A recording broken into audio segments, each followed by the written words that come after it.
حدیث کے ضعیف ہونے کی کتنی وجوہات ہوتی ہیں اور سند کسے کہتے ہیں. حدیث کے ضعیف ہونے کی ایک وجہ تو یہ تھی کہ راوی کے بارے میں علماء کا قول ہے کہ ضعیف ہے. دوسری حدیث کے ضعیف ہونے کی وجہ یہ ہوتی ہے کہ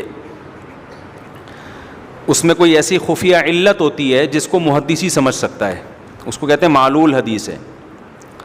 یعنی محدث اس کو ڈیفائن نہیں کر پاتے کہ یہ وجہ ہے, بس وہ ماہر محدث کہتے ہیں, اس کا ذوق بتا رہا ہوتا ہے کہ یہ ایسے ہمیں ملتی ہیں. امام مسلم نے ایک حدیث کو صحیح قرار دیا, امام بخاری نے اس کو معلول کہہ کے اور اس میں بڑی خفیہ علت نکال کے دکھا دی انہوں نے.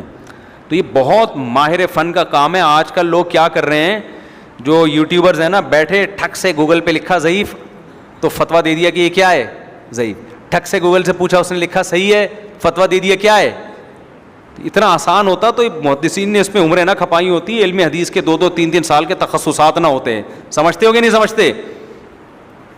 اور بہت سی تو پورا ایک چیپٹر ہے. پھر بعض دفعہ حدیث کی سند بالکل ٹھیک ہوتی ہے, پھر بھی فقیہ کا حکم ہوتا ہے کہ یہ ضعیف ہے. وجہ اس کی کیا ہے کہ وہ دوسری حدیثوں کے خلاف ہے, اس کو کہتے ہیں شاذ. منکر بھی کہا جاتا ہے, دونوں میں تھوڑا سا فرق بھی ہے شاذ اور منکر میں, کہ راوی صحیح ہے لیکن وہ مخالفت کر رہا ہے اوثق کی. ثقہ راوی اوثق اپنے سے زیادہ ثقہ کی مخالفت کر رہا ہے. مثال کے طور پر دیکھو, ایک حدیث ہے بخاری میں, وہ بالکل صحیح حدیث ہے, یا کسی اور کتاب میں بالکل صحیح سند ہے, لیکن اس سے بھی زیادہ صحیح سند سے جو صحابی روایت پیش کر رہے ہیں اس کے الفاظ کچھ اور ہیں. تو اب ایک آدمی کہہ سکتا ہے دیکھو اس حدیث کی سند کے سارے راوی صحیح ہیں لہذا صحیح ہے. ہم کہتے ہیں نہیں, یہ صحیح اس لیے نہیں ہے کہ یہ اس سے زیادہ ثقہ راوی وہ اس کی مخالفت کر رہا ہے. تو لوگ صرف سند کو دیکھ رہے ہوتے ہیں, یہ اصول انہوں نے پڑھے ہی نہیں ہوتے حدیث کے. پھر ہر مجتہد کے اپنے اصول ہیں. امام ابو حنیفہ کا سب سے پہلا اصول یہ ہے جو فقہ میں پڑھایا جاتا ہے کہ ہر وہ حدیث جو حدیث متواتر کے خلاف یا قرآن کے خلاف ہو وہ قابل عمل نہیں ہوتی, چاہے وہ صحیح حدیث کیوں نہ ہو, کیونکہ وہ اپنے سے زیادہ ایک تواتر کے خلاف ہے. وہ اس کی میں کئی بار مثالیں دے چکا ہوں.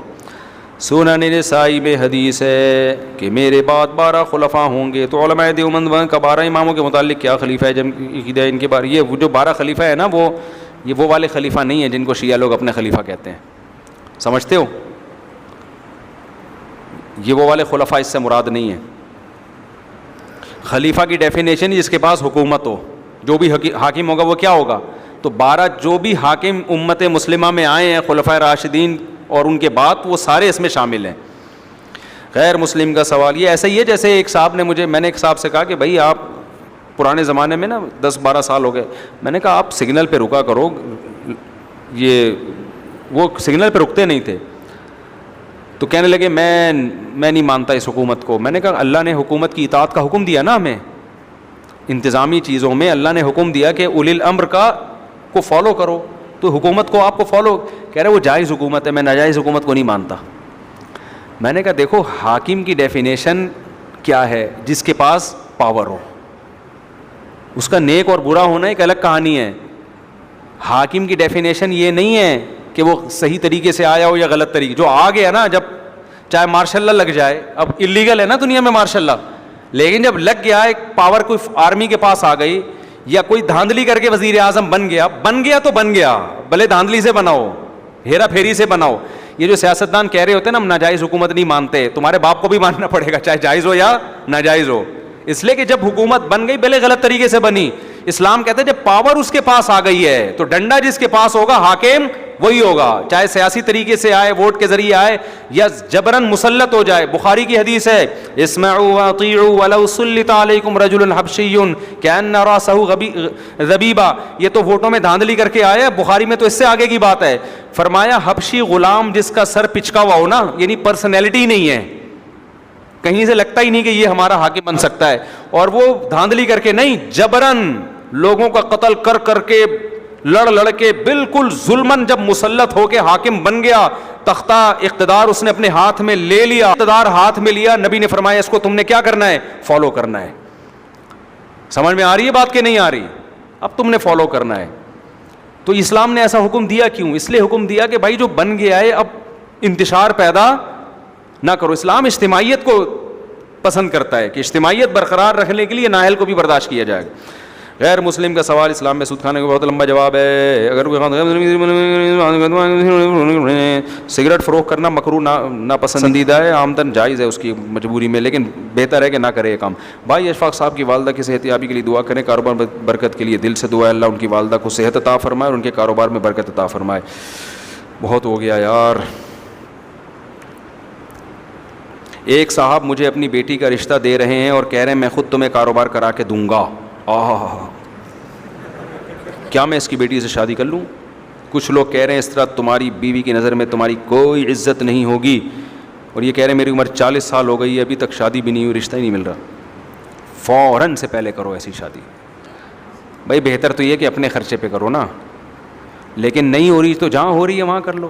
تو اس میں کوئی گناہ نہیں ہے کہ اگر وہ آپ کو کاروبار, آپ کی نیت لالچ نہیں ہے, آپ کی نیت یہ کہ یار چلو ایک رشتہ مل رہا ہے, اور اگر وہ بزنس بھی کرا دیں وہ اپنے فائدے کے لیے کر رہے ہیں نا, تو اس میں کوئی لالچ کا عنصر نہیں ہے. ایسی بغیرتی کر لینی, یہ بغیرتی مذاق سے کہہ رہا ہوں, یہ بغیرتی نہیں ہے.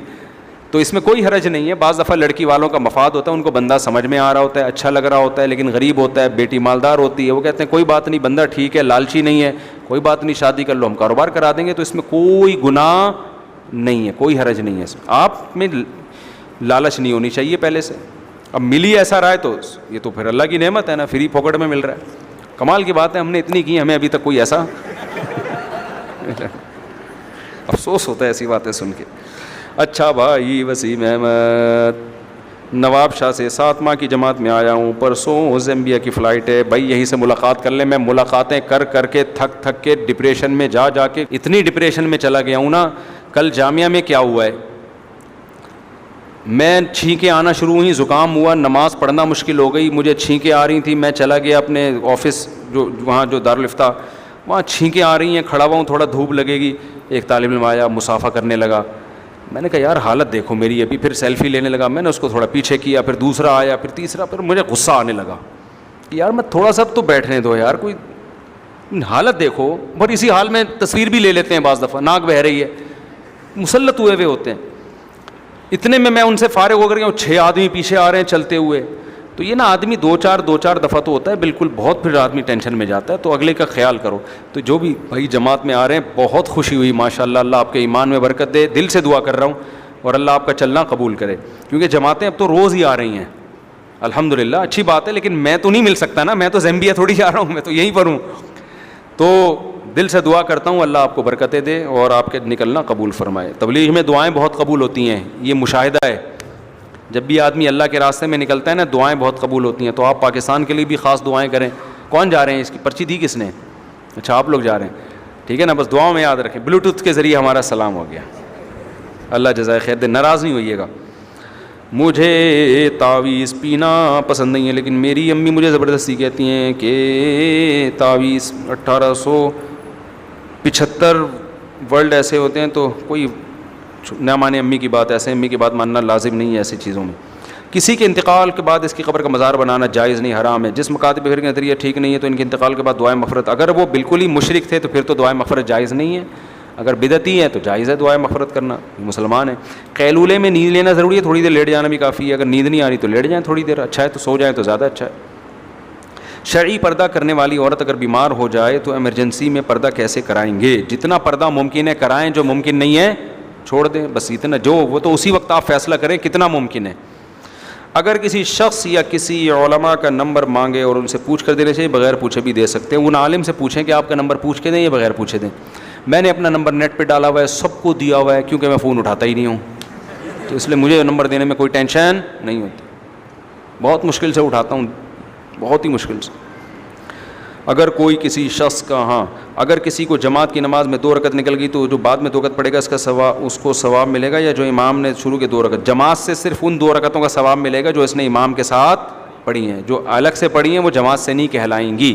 سبحانک اللہم و بحمدک نشہد ان لا الہ الا